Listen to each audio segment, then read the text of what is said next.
Ողջույն բոլորին, բարեկալուստ հայկական խոհանոց, բարեկամներ այսօր միասին պատրաստում ենք աչափ համեղ դդմիկ ջեռոցում։ Եթե սիրում եք դդմիկ, սակայն չեք սիրում դդմիկի օղակները հատիկ տապակել ձեթի մեջ կամ պատրաստել կոտլետներ, ապա այս տարբերակը հենց ձեզ համար է։ Այս եղանակով դդմիկները ստացվում են դրսից խրթխրթան, իսկ ներսից փափուկ եւ համեղ։ Պատրաստվում է շատ արագ հեշտ տարբերակով, իսկ հագամած մածունով պատրաստված այս թանձրուկը դդմիկի հետ պարզապես իդեալական է։ Հարգելիներս, նախքան պատրաստման գործընթացին անցնելը չենք մոռանում հավանել տեսանյութը եւ ընկերների հետ կիսվել այս համեղ բաղադրատոմսով։ Դդմիկով խրթխրթան ձողիկներ պատրաստելու համար մեզ անհրաժեշտ են հետեւյալ բաղադրիչները։ Նախ պատրաստենք թանձրուկը, որով պետք է մատուցենք դդմիկը։ Վերցնում ենք մի փոքր փունջ համեմ, ազատ քեղ եւ սամիտ եւ որքան հնարավոր է մանր կտրատում ենք։ Քամած մածունով պատրաստված այս թանձրուկը չափազանց համեղ է, դրանով կարելի է պատրաստել դդմիկով եւ սմբուկով փաթաթուկներ։ Սմբուկով եւ քամած մածունով պատրաստվող փաթաթուկների բաղադրատոմսը կթողնեմ նկարագրությունների բաժնում, կարող եք անցնել հղումով եւ դիտել տեսանյութը։ Կանաչին լցնում ենք համապատասխան ամանի մեջ, ավելացնում ենք 3 լիքը ճաշի գթալ քամած մածուն եւ 3 ատամիկ սխտոր եւ այս ամենը մի լավ խառնում ենք։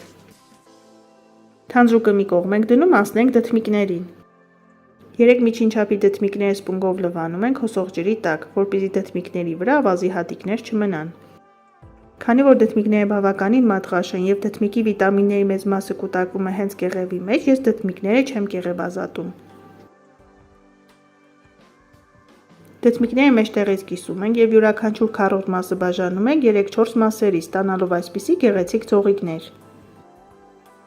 Ձողիկները լցնում ենք համապատասխան տարայի մեջ եւ ավելացնում ենք համեմունքները։ Ավելացնում ենք աղացած համեմի սերմ, սև պղպեղ, կարմիր պղպեղ, սխտորի փոշի, ինչպես նաեւ խոշոր աղ։ Բարեկամներ, շատ կարեւոր է, որ աղը վերցնեք խոշոր տեսակի։ Եթե ավելացնեք մանր աղ, ապա այդ դեպքում դդմիկները բավականին հյութ կարծակեն եւ ջեռոցում եւ ֆելուց հետո դրանք բավականին կփոքրանան։ Վերջում տարան մի լավ թափ հաղարում ենք, որպեսզի ձողիկները պատվեն մեր ավելացրած համեմունքներով։ Ջեռոցի տապակի վրա յուղաթուղթ ենք փռում եւ հատիկ շարում ենք ձողիկները։ Աշխատում ենք ձողիկները իրարից մի փոքր հեռու դնել, որպեսզի դրանք բոլոր կողմերից իդեալական կարմրեն։ Այս տարբերակով սովորական դդմիկից ստանում ենք շատ համեղ, շքեղ տեսք ունեցող յուրահատուկ ուտեստ, որը կարելի է մատուցել նաեւ տոն օրերին։ Այս տարբերակով դդմիկի վիտամինների մեծ մասը պահպանվում է եւ ստանում ենք առողջ ուտեստ, քանի որ դդմիկը չենք տապակում առանց ձեթի մեջ, այլ ընդամենը ցողում ենք մի փոքր ձեթով։ Վերջում ձողիկները ցողում ենք արևած աղկի կամ եգիպտացորենի ձեթով։ Եթե ձեռքի տակ նման հարմարանք չունեք, ապա ձեթը կարող եք տարածել վրձնի օգնությամբ։ Տապակը տեղափոխում ենք ջեռոց։ Ջեռոցի ջերմաստիճանը պետք է լինի 200 աստիճան։ 20-ից 25 րոպե անց ստանում ենք դդմիկով այսպիսի շքեղ ձողիկներ։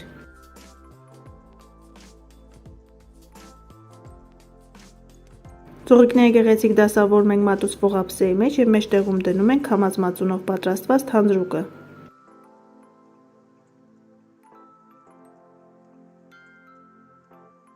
Դե ինչ բարեկամներ, այսօր էլ սովորական դդմիկից ստացանք այսպիսի շքեղ առողջարար ուտեստ։ Դուք էլ պատրաստեք այս տարբերակով, սնվեք առողջ եւ եղեք առողջ։ Ցտեսություն, կհանդիպենք հաջորդ տեսանյութերում։